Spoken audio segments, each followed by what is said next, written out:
and gentlemen, I'm your host Tanya Chaudhary and I welcome you all to the News 18 Rising Cities event.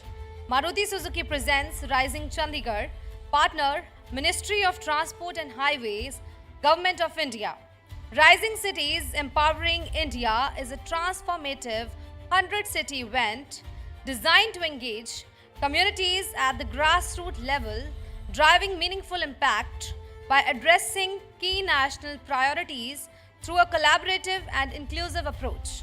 तो आज ਅਸੀਂ ਗੱਲ ਕਰਾਂਗੇ rising Chandigarh ਔਰ ਕਾਫੀ audience ਖਾਸਕਰ ਯੂਥ ਇੱਥੇ ਮੌਜੂਦ ਹੈ ਔਰ ਥੈਂਕ ਯੂ ਜੋਨੀਤਾ ਤੁਸੀਂ ਤੁਹਾਡੀ ਫਲਾਈਟ ਜਦੋਂ ਵੀ ਲੈਂਡ ਹੁੰਦੀ ਹੈ ਅਸੀਂ ਤੁਹਾਨੂੰ ਪਹਿਲਾਂ ਪੁੱਛ ਲੈਂਦੇ ਚੰਡੀਗੜ੍ਹੋਂ ਤੇ ਬਾਹਰ ਹੋ ਬੜੇ ਵਰਸਟਾਈਲ ਐਕਟਰਸ ਨੇ ਜੋਨੀਤਾ ਡਾਇਰੈਕਟਰ ਨੇ ਤੇ ਜਿੱਦਾਂ ਆਪਾਂ ਗੱਲ ਕਰ ਰਹੇ ਕਿ ਰਾਈਜ਼ਿੰਗ ਚੰਡੀਗੜ੍ਹ ਤੁਹਾਡੀ ਸਟੱਡੀ ਚੰਡੀਗੜ੍ਹ ਦੀ ਹੋਈ ਹੈ ਔਰ ਅਸੀਂ ਇੱਕ ਦੌਰ ਦੇਖਿਆ ਕਿ ਸਾਨੂੰ ਸਾਡੇ ਪੇਰੈਂਟਸ ਕਹਾਣੀਆਂ ਸੁਣਾਉਂਦੇ ਰਹੇ ਚੰਡੀਗੜ੍ਹ ਦੀ ਚੰਡੀਗੜ੍ਹ ਦੇ ਨਾਲ ਨਾਲ ਅਸੀਂ ਵੀ ਗਰੋਥ ਕਰਦੇ ਰਹੇ ਇਹ ਯੂਥ ਜਿਹੜਾ ਬੈਠਾ ਹੈ ਇਹਨਾਂ ਵਿੱਚ ਵੀ ਕੋਈ ਕੱਲ੍ਹ ਨੂੰ ਪੰਜਾਬੀ ਸਿਨੇਮਾ ਜਾਂ ਆਪਣੀ ਆਪਣੀ ਫੀਲਡ ਵਿੱਚ ਕੋਈ ਜਾਏਗਾ ਮੈਂ ਤੁਹਾਡੇ ਤੋਂ ਇਹ ਪੁੱਛਣਾ ਚਾਹੁੰਦਾ ਕਿ ਜੋਨੀਤਾ ਦਾ ਚੰਡੀਗੜ੍ਹ ਤੋਂ ਬੰਬੇ ਤੱਕ ਦਾ ਸਫ਼ਰ ਔਰ ਖਾਸ ਕਰ ਚੰਡੀਗੜ੍ਹ ਦੇ ਨਾਲ ਲਗਾਵ ਕਿਵੇਂ ਬਦਲਾਵ ਦੇਖਿਆ ਕੀ ਤੁਹਾਨੂੰ ਫਰਕ ਨਜ਼ਰ ਆਉਂਦਾ ਹੈ First of all, thank you so much for having me.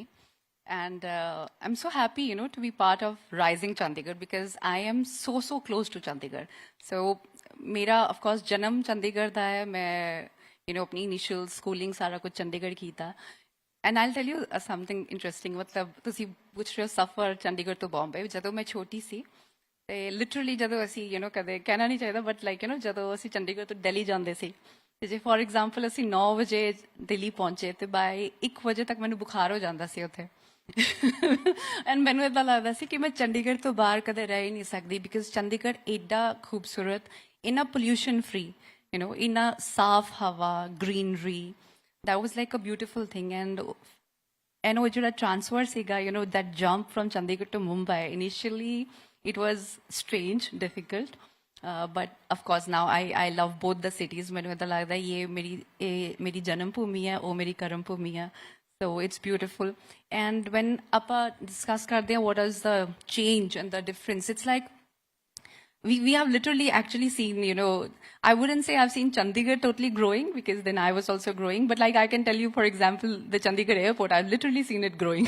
from like this much to like a beautiful international airport now but what I feel the change is like Chandigarh ਵਾਸ ਹਮੇਸ਼ਾ ਤੋਂ ਹੀ ਬਹੁਤ ਸੋਹਣਾ ਸੀਗਾ ਦ ਬੈਸਟ ਥਿੰਗ ਲਾਈਕ ਜਦੋਂ ਅਸੀਂ ਛੋਟੇ ਸੀਗੇ ਤੇ ਚੰਡੀਗੜ੍ਹ ਤੋਂ ਬਾਹਰ ਕਦੇ ਵੀ ਜਾਂਦੇ ਸੀਗੇ ਲਿਟਰਲੀ ਐਦਾਂ ਹੁੰਦਾ ਸੀਗਾ ਕਿ ਲੋਕ ਆ ਕੇ ਕਹਿੰਦੇ ਸੀ ਕਿ ਉਹ ਇਹ ਚੰਡੀਗੜ੍ਹ ਤੋਂ ਆਏ ਨੇ ਚੰਡੀਗੜ੍ਹ ਦਾ ਐਡਾ ਕ੍ਰੇਜ਼ ਸੀਗਾ ਤੇ ਤੁਹਾਨੂੰ ਐਜ਼ ਅ ਚਾਈਲਡ ਬੜਾ ਵਧੀਆ ਲੱਗਦਾ ਸੀ ਕਿ ਵਾਹ ਬਾਬਾ ਜੀ ਅਸੀਂ ਚੰਡੀਗੜ੍ਹ ਪੈਦਾ ਹੋਇਆ ਐਂਡ ਆਈ ਥਿੰਕ ਸਾਰੇ ਰਿਲੇਟ ਕਰਨਗੇ ਜਿਹੜੇ ਵੀ ਪੰਜਾਬ ਤੋਂ ਹਰਿਆਣਾ ਤੋਂ ਹਿਮਾਚਲ ਤੋਂ ਸਾਰਿਆਂ ਨੂੰ ਸਭ ਤੋਂ ਪਹਿਲਾਂ ਇੱਕ ਚੀਜ਼ ਹੁੰਦੀ ਸੀ ਕਿ ਚੰਡੀਗੜ੍ਹ ਆਣਾ ਆਪਾਂ ਚੰਡੀਗੜ੍ਹ ਆ ਕੇ ਦੇਖਣਾ so it's a beautiful thing but what is changing now is I see a lot of pollution issue ਇੱਕ ਜਿਹੜਾ ਤੁਹਾਨੂੰ and a lot of traffic and I'm glad I was seeing ki Ministry of Transport is part of our initiative so ek cheez jehdi aapa chahavange is stage to convey karna ki transport rules the road rules inne important and people just don't follow them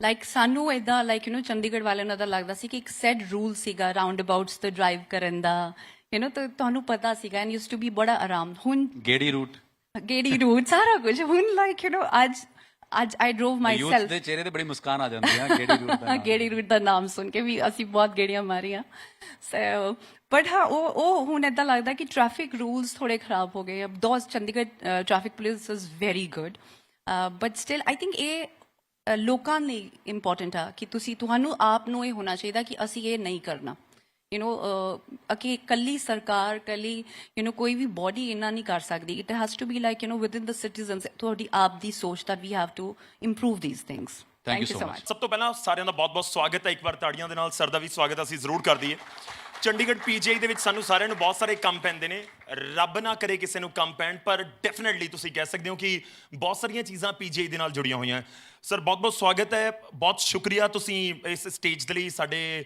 ਇਸ ਖਾਸ programme ਦੇ ਲਈ ਅੱਜ time ਕੱਢਿਆ ਧੰਨਵਾਦ ਬਹੁਤ ਸ਼ੁਕਰੀਆ ਤੁਸੀਂ ਮੈਨੂੰ ਇੱਥੇ ਬੁਲਾਇਆ ਮੈਂ ਸਰ ਸ਼ੁਰੂਆਤ ਕਰਦਾ ਹਾਂ ਮੈਂ ਇੱਕ ਪੁਆਇੰਟ ਤੋਂ ਸ਼ੁਰੂਆਤ ਕਰਦਾ ਹਾਂ ਕਿ ਬੇਸਿਕਲੀ ਗਵਰਨਮੈਂਟ ਹਸਪੀਟਲਸ ਬਹੁਤ ਸਾਰੇ ਹੈ all over India Punjab Haryana Himachal Chandigarh ਦੇ ਵਿੱਚ ਵੀ ਇਨਫੈਕਟ ਹੈਗੇ ਨੇ ਮੈਂ ਸਟਾਰਟ ਇਸ ਪੁਆਇੰਟ ਤੋਂ ਕਰਦਾ ਕਿ ਪੀਜੀਆਈ ਦੇ ਵਿੱਚ ਡਿਫਰੈਂਟ ਕੀ ਹੈ?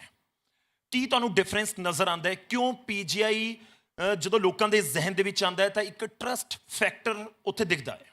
ਇੱਕ ਤਾਂ ਤੁਸੀਂ ਦੱਸ ਦਿੱਤਾ ਟਰਸਟ ਫੈਕਟਰ, ਜੀ ਤੇ ਦੂਜੀ ਜੋ ਗੱਲ ਹੈ ਮੈਂ ਮੰਨਦਾ dedication of the doctors and other staff working in PGI, that makes it different from others. ਨਹੀਂ ਸਰ, ਦੇਖੋ ਗੱਲ ਇਹ ਹੈ ਕਿ ਕੋਈ ਹਸਪੀਟਲ, ਕਿਸੇ ਹੋਰ ਗਵਰਨਮੈਂਟ ਹਸਪੀਟਲ ਦੇ ਵਿੱਚ ਕੋਈ ਡਾਕਟਰ ਕੋਈ ਕੰਮ ਕਰ ਰਿਹਾ ਹੋਵੇ, ਸਰਜਰੀ ਹੋ ਰਹੀਆਂ ਹੋਣ, ਪਰ ਜਦੋਂ ਪੀਜੀਆਈ ਦੇ ਵਿੱਚ ਪਹੁੰਚਦੇ ਆ ਤਾਂ ਟਰਸਟ ਫੈਕਟਰ ਡਿਫਰੈਂਟ ਹੋ ਜਾਂਦਾ ਹੈ। ਸੇਮ ਡਾਕਟਰ ਹੋਣ ਤਾਂ ਵੀ। ਅੱਛਾ, ਹੋਰ ਬਹੁਤ ਇੰਪੋਰਟੈਂਟ ਚੀਜ਼ ਹੈ, ਮੈਨੂੰ ਲੱਗਦਾ ਸਾਰੇ ਜਿਹੜੇ ਸਾਨੂੰ ਦੇਖ ਰਹੇ ਨੇ, ਚਾਹੇ ਅੱਜ ਹਾਲ ਦੇ ਵਿੱਚ ਨੇ ਜਾਂ ਜਿਸ ਵੀ ਪਲੇਟਫਾਰਮ ਦੇ ਜ਼ਰੀਏ ਦੇਖ ਰਹੇ ਨੇ, ਉਹ ਇੱਕ ਚੀਜ਼ ਹੋਰ ਮਹਿਸੂਸ ਕਰਦੇ ਨੇ ਕਿ ਜਿਹੜੇ ਪੀਜੀਆਈ ਤੋਂ ਰਿਟਾਇਰਡ ਡਾਕਟਰਸ ਨੇ, ਜਦੋਂ ਜਾ ਕੇ ਖੁਦ ਕੋਈ ਆਪਣੀ ਪ੍ਰੈਕਟਿਸ ਕਰਦੇ ਨੇ ਜਾਂ ਕਿਸੇ ਹੋਰ ਪ੍ਰਾਈਵੇਟ ਹਸਪੀਟਲ ਦੇ ਵਿੱਚ ਹੁੰਦੇ ਨੇ, ਤਾਂ ਉੱਥੇ ਵੀ ਇੱਕ ਡਿਫਰੈਂਟ ਚੀਜ਼ ਨਜ਼ਰ ਆਉਂਦੀ ਹੈ, ਉਹਨਾਂ ਦੇ ਨਾਮ ਦੇ ਨਾਲ ਜੁੜ ਜਾਂਦਾ ਹੈ ਪੀਜੀਆਈ। ਮੈਂ ਥੋੜ੍ਹਾ ਸਮਝਣਾ ਚਾਹ ਰਿਹਾ ਕਿ ਤੁਹਾਨੂੰ ਕੀ ਡਿਫਰੈਂਸ ਨਜ਼ਰ ਆਉਂਦਾ ਉਸ 'ਚ?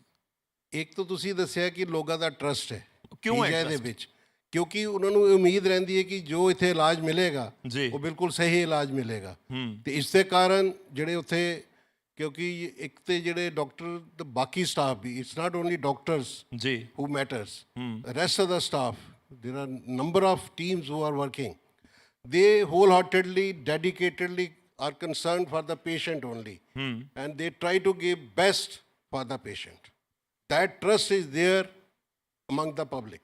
ਪੀਜੀਆਈ ਸਿਰਫ ਆਪਾਂ ਕਹਿੰਦੇ ਸੀ ਕਿ ਪੰਜਾਬ, ਹਰਿਆਣਾ ਜਾਂ ਹਿਮਾਚਲ ਦਾ ਨਹੀਂ, ਹੁਣ ਤਾਂ ਮੈਨੂੰ ਲੱਗਦਾ ਕਿ ਪੇਸ਼ੈਂਟ ਮੈਂ ਉੱਥੇ ਪੂਰੇ ਇੰਡੀਆ ਤੋਂ ਆਉਂਦੇ ਦੇਖੇ। ਮੈਨੂੰ ਬਿਹਾਰ, ਬੰਗਾਲ ਦੇ ਪੇਸ਼ੈਂਟ ਉੱਥੇ ਮਿਲਦੇ ਆ। ਐਕਚੁਅਲੀ ਪਿਛਲੇ ਕੁਝ ਸਮੇਂ ਦੀ ਆਪਾਂ ਗੱਲ ਕਰੀਏ ਜਾਂ ਪਿਛਲੇ 10 ਸਾਲ ਪਹਿਲਾਂ ਪੀਜੀਆਈ 'ਚ ਔਰ ਹੁਣ ਪੀਜੀਆਈ 'ਚ ਇੱਕ ਬਿਗ ਡਿਫਰੈਂਸ ਸਿਰਫ ਮੈਡੀਕਲ ਫੈਸਿਲਿਟੀ ਤੋਂ ਇਲਾਵਾ ਕੀ ਤੁਹਾਨੂੰ ਨਜ਼ਰ ਲੱਗਿਆ? ਕਿਉਂਕਿ ਤੁਸੀਂ ਉਹਨਾਂ ਦਾ ਇੱਕ ਇੰਟੀਗਰਲ ਪਾਰਟ ਵੀ ਹੋ, ਪੀਜੀਆਈ ਨੂੰ ਹੈਂਡਲ ਕਰਨਾ, ਪੀਜੀਆਈ ਦੀ ਮੈਡੀਕਲ ਫੈਸਿਲਿਟੀ। ਔਰ ਮੈਂ ਇਹ ਵੀ ਸੁਣਿਆ ਕਿ ਇਹੋ ਜਿਹੀ ਮਸ਼ੀਨਾਂ ਹੈ ਇੰਡੀਆ ਵਿੱਚ ਜਿਹੜੀ ਸਿਰਫ ਪੀਜੀਆਈ ਕੋਲ ਨਹੀਂ। ਕਿਆ ਤੁਹਾਨੂੰ ਇਹ ਲੱਗਦਾ ਕਿ ਇਹ ਵੀ ਟਰਸਟ ਫੈਕਟਰ ਹੈ ਲੋਕਾਂ ਵਿੱਚ ਵੀ ਕਿ ਸਭ ਤੋਂ ਬੈਸਟ ਮਸ਼ੀਨਾਂ ਨਾਲ ਇਲਾਜ ਹੋਏਗਾ?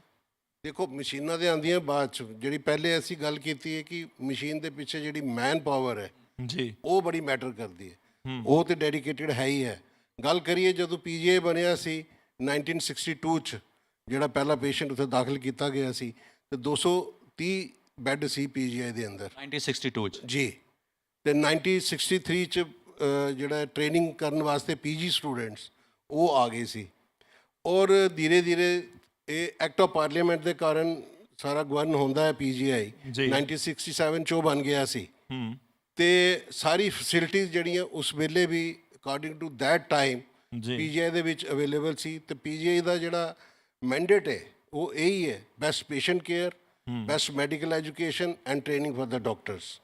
ਉਸੇ ਸਿਧਾਂਤ ਤੇ ਕੰਮ ਕਰਦੇ ਕਰਦੇ ਅੱਜ ਅਸੀਂ 2024 ਚ ਆ ਗਏ ਹਾਂ, ਜਿੱਥੇ ਪੇਸ਼ੈਂਟ ਦੀ ਬੈੱਡ ਸਟਰੈਂਥ 230 ਤੋਂ ਵੱਧ ਕੇ 2233 ਹੋ ਗਈ ਹੈ ਜੀ। ਔਰ ਜਿਹੜੀ ਤੁਸੀਂ ਇਹ ਗੱਲ ਕਹੀ ਹੈ ਕਿ ਰਿਸਰਚ ਫੀਲਡ ਜਿਹੜਾ ਮੈਡੀਕਲ ਐਜੂਕੇਸ਼ਨ ਦੇ ਵਿੱਚ ਹੈ, ਉਹ ਪੀਜੀਆਈ ਦੇ ਲਈ ਬਹੁਤ ਹੀ ਮਹੱਤਵਪੂਰਨ ਚੀਜ਼ ਹੈ। ਤੇ ਰਿਸਰਚ ਦੇ ਉੱਪਰ ਅਸੀਂ ਬੜਾ ਜ਼ੋਰ ਦਿੰਦੇ ਹਾਂ ਜੀ। ਜੋ ਵੀ ਕੋਈ ਬਿਮਾਰੀ ਜਾਂ ਕੋਈ ਡਿਜ਼ੀਜ਼ ਆ ਜਾਂਦੀ ਹੈ ਤਾਂ ਉਹਨੂੰ ਅੱਛੀ ਤਰ੍ਹਾਂ ਰਿਸਰਚ ਕੀਤੀ ਜਾਂਦੀ ਹੈ। ਟ੍ਰੇਨਿੰਗ ਪਾਰਟ ਤੇ ਹੈ ਹੀ ਹੈ। ਔਰ ਪੇਸ਼ੈਂਟ ਦੀ ਜਿਹੜੀ ਸੇਵਾ ਹੈ, ਸੇਵਾ ਭਾਵ ਨਾਲ ਅਸੀਂ ਕੰਮ ਕਰਦੇ ਹਾਂ।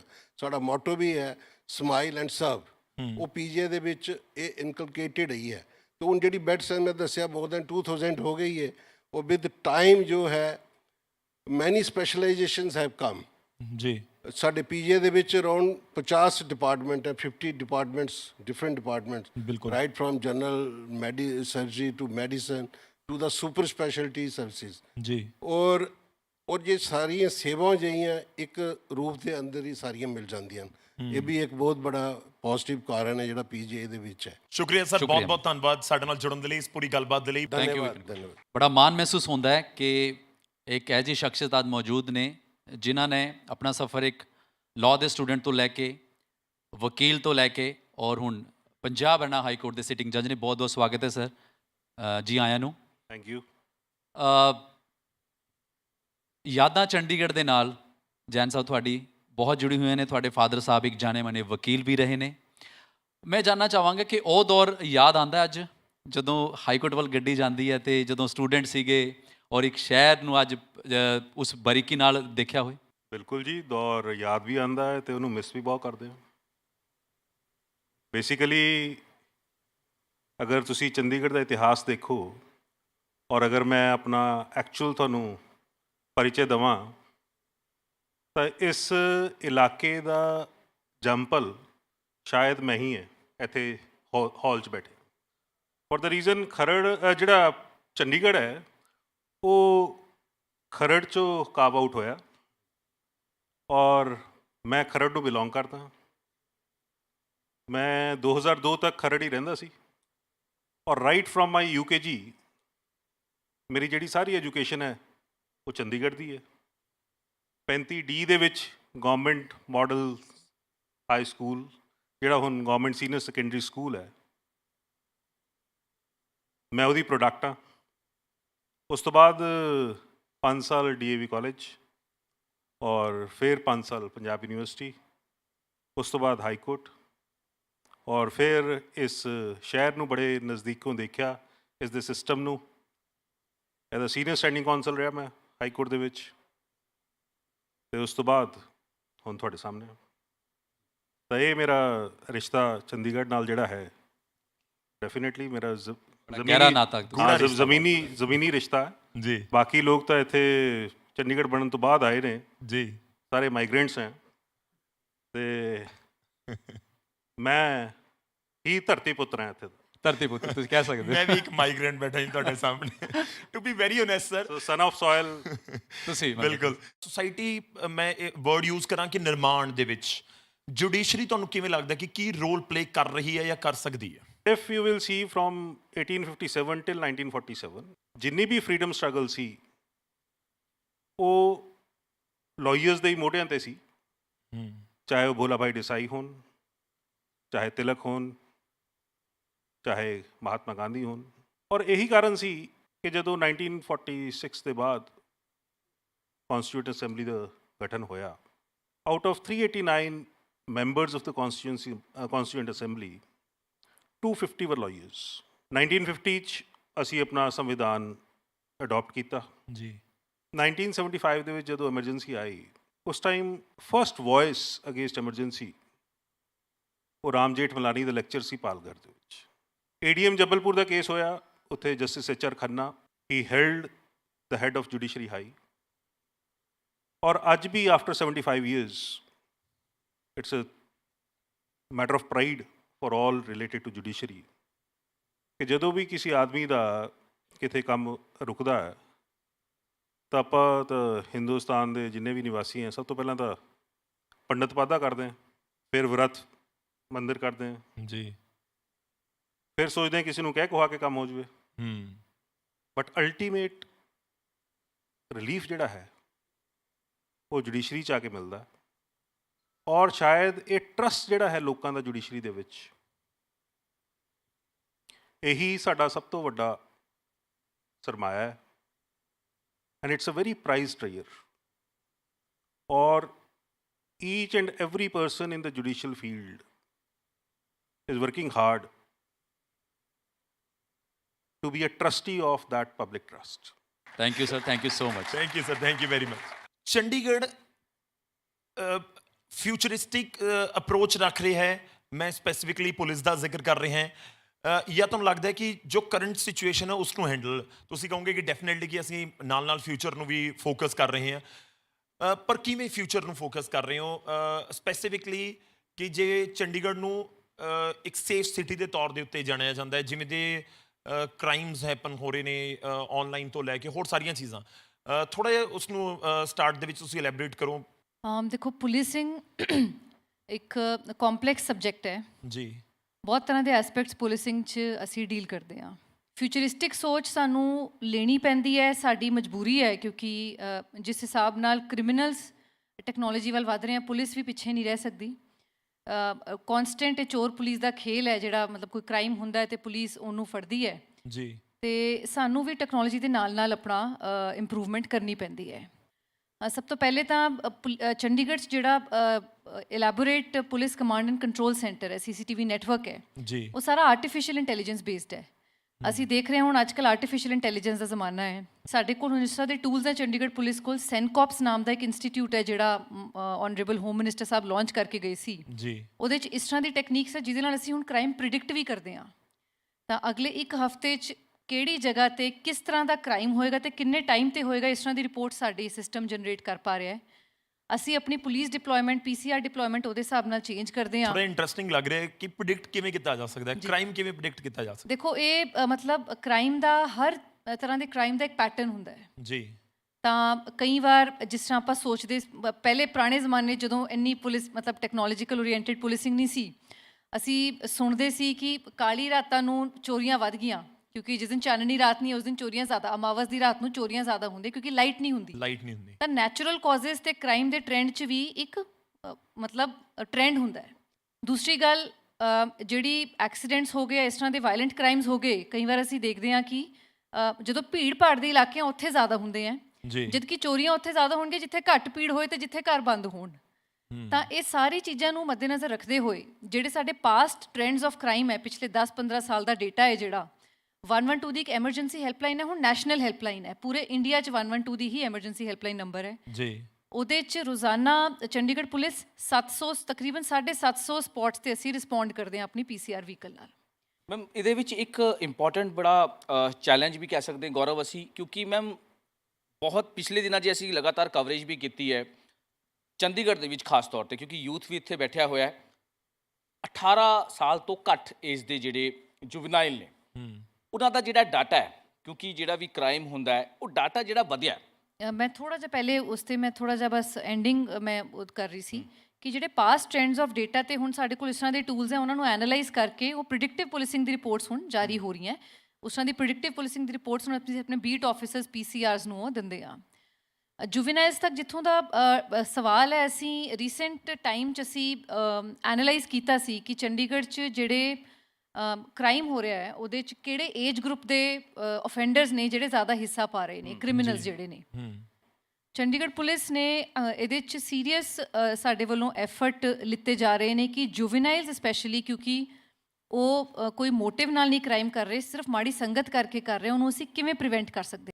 ਪਰ ਚੰਡੀਗੜ੍ਹ ਪੁਲਿਸ ਨੇ ਇੱਕ ਨਵਾਂ ਪ੍ਰੋਜੈਕਟ ਅਸੀਂ ਸ਼ੁਰੂ ਕੀਤਾ ਹੈ ਤੇ ਜਿੰਨੇ ਵੀ ਇਹ ਜੁਵਨਾਈਲਸ ਹੈ, ਛੋਟੇ ਬੱਚੇ ਹੈ ਜਿਹੜੇ ਕ੍ਰਾਈਮ 'ਚ ਇਨਵੋਲਵ ਹੋ ਰਹੇ ਹੈ, ਇਹਨਾਂ ਲਈ ਤਾਂ ਇੱਕ ਅਸੀਂ ਹੁਣ ਜਨਵਰੀ ਤੇ ਫਰਵਰੀ ਦੇ ਮਹੀਨੇ 'ਚ ਇਹਨਾਂ ਲਈ ਸਪੋਰਟਸ ਐਕਟੀਵਿਟੀਜ਼ ਅਸੀਂ ਸ਼ੁਰੂ ਕੀਤੀਆਂ ਤੇ ਉਹਨਾਂ ਦੀ ਮਨਪਸੰਦ ਦੀ ਇਹਦੇ 'ਚ ਸਪੋਰਟਸ ਐਕਟੀਵਿਟੀ 'ਚ ਤਾਂ ਕ੍ਰਿਕਟ ਦੇ ਬਹੁਤ ਜ਼ਿਆਦਾ ਟੇਕਰ ਸੀ, ਵਾਲੀਬਾਲ ਦੇ, ਇੰਡੋਰ ਗੇਮਸ ਜਿਵੇਂ ਕੈਰਮ ਬੋਰਡ ਹੈ ਉਹਨਾਂ ਦੇ ਵੀ ਬਹੁਤ ਜ਼ਿਆਦਾ ਟੇਕਰ ਸੀ ਤੇ ਉਹਨਾਂ ਨੂੰ ਉਸ 'ਚ ਪ੍ਰੋਫੈਸ਼ਨਲਸ ਤੋਂ ਅਸੀਂ ਟ੍ਰੇਨਿੰਗ ਦਵਾ ਰਹੇ ਹਾਂ। ਚਲੋ ਮੈਮ ਸ਼ੁਕਰੀਆ, ਬਹੁਤ ਬਹੁਤ ਧੰਨਵਾਦ। ਬਹੁਤ ਸਾਰੇ ਸਵਾਲ ਅਸੀਂ ਲਏ ਹੈ, ਧੰਨਵਾਦ ਸਾਨੂੰ ਸਮਾਂ ਦੇਣ ਦੇ ਲਈ, ਇਸ ਸਟੇਜ ਦੇ ਉੱਤੇ ਆਉਣ ਦੇ ਲਈ ਸ਼ੁਕਰੀਆ। ਨਵੀਨ ਜੀ, ਜ਼ਿੰਮੇਵਾਰੀ ਜਦੋਂ ਕਿਸ ਤੇ ਪੈਂਦੀ ਹੈ ਤੇ ਉਹ ਜ਼ਿੰਮੇਵਾਰੀ ਨੂੰ ਨਿਭਾਉਣ ਲਈ ਵੀ ਕਹਿੰਦੇ ਇੱਕ ਮਾਈਂਡਸੈਟ ਔਰ ਖਾਸ ਕਰ ਉਹ ਸਰਕਾਰੀ ਅਫਸਰਾਂ ਲਈ ਬੜਾ ਡਿਫਰੈਂਟ ਹੁੰਦਾ। ਹੁਣ SSP ਮੈਮ ਨੂੰ ਅਸੀਂ ਸੁਣ ਹੀ ਰਹੇ ਸੀਗੇ, ਸਿਮਿਲਰ ਜੌਬ ਕਹਿ ਲਓ, ਖਾਸ ਕਰ SDM ਦੀ ਜੌਬ। ਤੁਸੀਂ ਸੋਚਿਆ ਸੀ ਕਿ ਮੈਂ ਜਾਣਾ ਅਫਸਰੀ ਕਰਨੀ ਹੈ ਜਾਂ ਕੋਈ ਹੋਰ ਮਾਈਂਡਸੈਟ ਸੀ, ਪਲੇਅਰ ਬਣਨਾ ਸੀ, ਡਾਕਟਰੀ ਲਾਈਨ 'ਚ ਜਾਣਾ ਸੀ?